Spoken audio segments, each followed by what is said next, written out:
भरपूर शेतकरी कायम आम्हाला एक कमेंट स्वरूपात विचारत होते की सर तुम्ही म्हणतात की ड्रिप इरिगेशन किंवा स्प्रिंकलर इरिगेशन पाण्याचा प्रेशर असेल तरच चालतं, पण पाण्याचं प्रेशर मोजायचं कसं? किंवा कुठल्याही प्रत्येक शेतकऱ्याने पाईपलाईनवर बायपास काढला पाहिजे, पण बायपास काढायचा कसा किंवा बायपास काढल्यामुळे पाईपलाईन कमजोर होते, air wall pressure release wall कसा लावायचा? तर त्याच्यासाठी बघा सिम्पलचा जुगाड आम्ही बनवला, एक टी बनवली तुमच्याकरता, जी ही 2 इंची 2.5 इंची आणि 3 इंचीमध्ये उपलब्ध आहे. तर इथे बघा कसं आहे की तुम्हाला बायपास काढायचा आहे, इथे एखादा वॉल लावून दिला तर तुमचा बायपास होऊन गेला.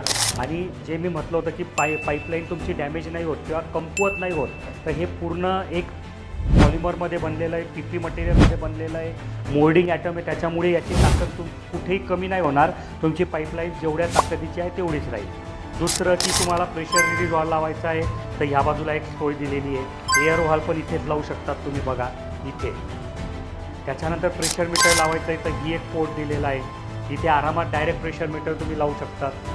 तर ह्या पद्धतीने छोटीशी गोष्ट आहे, फार उपयोगाची आहे. तुम्हाला कशी वाटली कमेंटमध्ये नक्की सांगा. धन्यवाद.